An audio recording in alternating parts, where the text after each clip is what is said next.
Anyone who'd ever spent a week in the Suffolk countryside knew that Apple Blossom Lane was a place where ordinary days could unspool in extraordinary fashion, especially if you spent them with George Pigman. George, his surname the subject of endless family puns, was well into his 30s, a lanky, affable gent with a fondness for muddy boots and a laugh that warmed the coldest English drizzle. His bungalow, Hedgehog Hollow, sat tucked between crabapple trees and brambles, its windowsills cluttered with the curios and fossils he'd collected since childhood.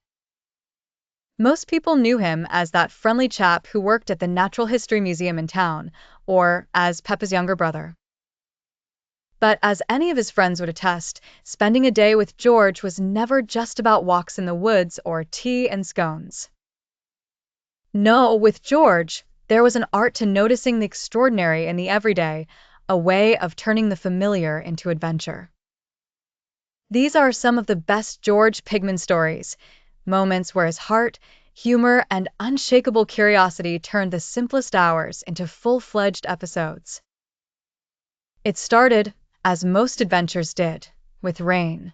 Fat droplets drummed the slate roof as George sipped his coffee by the kitchen window, tracing patterns in the steamed-up glass with a finger. Days like this should have felt gloomy, but to George, they brimmed with possibility. His sister Peppa, nearest in age and temperament, appeared at the back door with her umbrella like Mary Poppins jammed into a Barbour jacket. She wore wellies caked in last week's festival mud and carried a cardboard box. "George, you've received a parcel. It's heavy. Who do you know at the Royal Society?" George's eyes glinted with curiosity as he wiped his hands on a tea towel. He was known for an encyclopedic interest in dinosaur bones, a passion since toddlerhood, and the Royal Society seldom corresponded about anything less than thrilling. He lifted the flap, revealing a meticulously wrapped fossil embedded in pale rock and a letter. As Peppa peered over his shoulder, George read aloud, "To George Pigman, whose recent work on the stratigraphy of the South Downs has incited much discussion, we present this rare baryonyx claw, found in the Isle of Wight, late Cretaceous strata.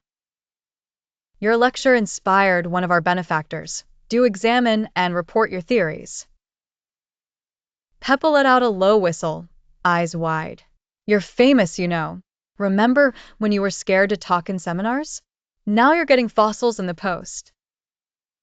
George blushed, sliding the claw onto the table, running his thumb across the serrated edge. His fascination with dinosaurs had weathered 3 decades and countless rainy afternoons, some as the shy, lisping child in his mother's arms, some as a grown man, hunched over rock faces with his battered field kit.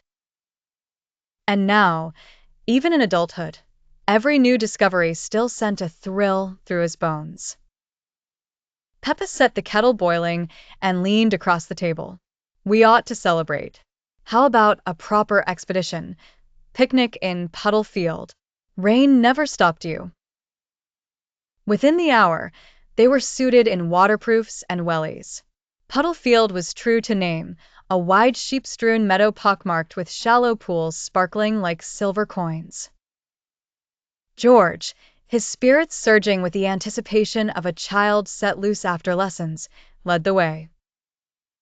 They'd carted along a thermos of soup, thick wool blankets, and George's battered fossil hammer. Walking in the drizzle, Peppa smiled. "You always spot what nobody else does. Remember that ammonite you found at the steam fair?